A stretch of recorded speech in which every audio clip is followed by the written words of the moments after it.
I wake up stiff and ache to the bone.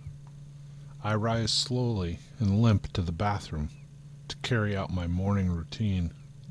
I'm quite certain that the ankle I broke several years ago will never be the same as it was before the titanium pin was installed to hold it together. It will also take a little time of movement before my back is flexible enough to bend forward to pick up my clothes from the floor. A daily reminder of an accident decades earlier. Chronic pain that haunts me from the past, and I'm quite certain into the future as well.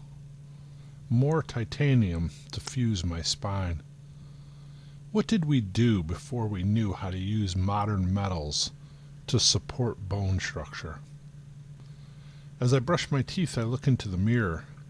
The face looking back at me looks like my face, but today it looks older. The wrinkles look deeper. The bags under my eyes seem bigger. The skin is weathered and worn, rougher looking. Yesterday I found a picture of myself and a friend from long ago. The me in the picture was much younger, stronger, more vital. I was smiling.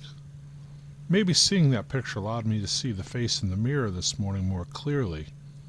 It provided the contrast between the young and the old. Just looking at that face in the mirror every day, I wasn't able to see the age add itself slowly over time. I needed the contrast that the picture provided to allow me to see it. It occurs to me that in that face is the course of life itself, my life. The face changes to reflect the changes and experiences in my life. Pain, both physical and emotional. Sorrow, heartbreak, and loss. Joy, happiness, and love. The accumulation of those things have been engraved on that face. As I look at the face in the photo, I see it as smiling. The clear, smooth skin that has the cleanness and vibrance of youth. The difference is that the face looking at me in the mirror has lived. The face in the photo is a blank canvas upon which life has not yet painted its indelible picture. The face in the mirror has abounded, and it has been abased. I looked at the face in the photo and remember that moment, now frozen in time, apart from all other moments. Would the man in the mirror trade places with the man in the photo, the younger version of myself?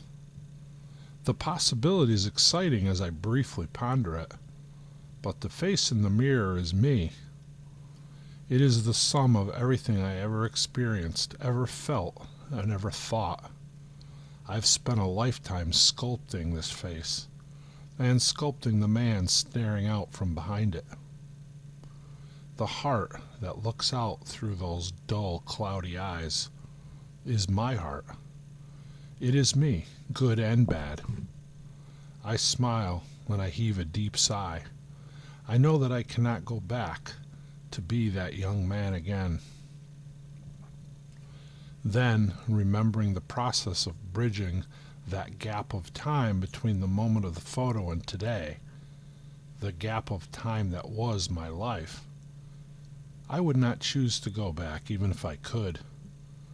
I know that the happiness that the man in the photo knew was a happiness born out of ignorance, a fleshly, temporal happiness, which manifested itself from a fleshly, temporal ignorance. I would never choose to trade youth and the strength and vibrance that it offered with the knowledge that I now have. The knowledge of salvation, the knowledge of God's grace and His mercy. Not only the knowledge, but the assurance of salvation itself that manifests through that knowledge. If I could take that back with me, even for a brief moment, if I could bring it to that young man in the photo and tell him about the saving message of the gospel of Jesus Christ? I would. I think of how different the life spent in that gap of time could have been. How many other lives could have been positively affected instead of negatively impacted? The good I could have done in those years in the service of the Lord. That realization brings me sorrow, because I know I can never go back to effect that change. Then I look up at the weathered, worn, and battle-scarred face in the mirror. I look again into the heart that stares out from behind it.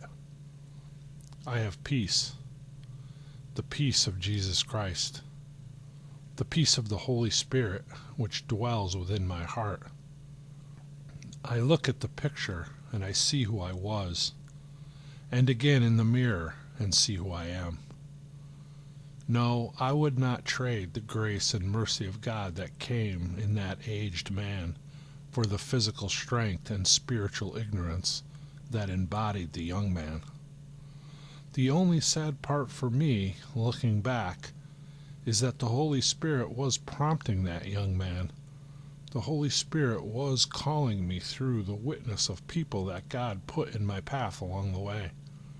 I chose to ignore and to dismiss that witness.